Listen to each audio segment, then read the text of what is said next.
Agartala town হলের নয়া নামাকরণ নিয়ে বামেদের আপত্তির তীব্র সমালোচনা উঠে এলো মুখ্যমন্ত্রীর গলায়। বামেদের রাষ্ট্রপ্রেম নিয়েও খোঁচা দিলেন মুখ্যমন্ত্রী ডাক্তার মানিক সাহা। বামেদের তীব্র সমালোচনায় হল সভায় কি বলেছেন মুখ্যমন্ত্রী, দেখুন। তো আমার কথা হচ্ছে, এখানে কি স্টেলিন আর লেনিনের নাম হবে নাকি টাউন হলে? দেশের জন্য এরকম একজন লিজেন্ড ব্যক্তি, তার নামেই তো হওয়া উচিত। এর আগেও আমরা এখানে নাগেরজলা বাস স্ট্যান্ডে ডক্টর শ্যামাপ্রসাদ মুখার্জির নামে আমরা নামাঙ্কিত করেছি। আমরা জানি সম্মান কাকে দিতে হয়। আমার নিজের লোক, আমার নিজের ঘরের ব্যক্তি যারা এত কাজ করে গেছে, তাদের নাম করবো না কি বিদেশ থেকে এনে ওদের নাম দেবো না?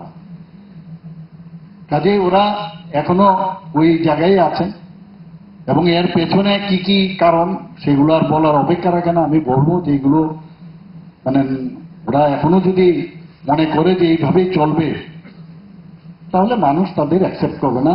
এবং অলরেডি কিন্তু খুঁজে পাওয়া যাচ্ছে না, এখন খুঁজে পাওয়া যাচ্ছে না। মাইক্রোস্কোপ দিয়ে এখন দেখতে হবে ওনাদেরকে।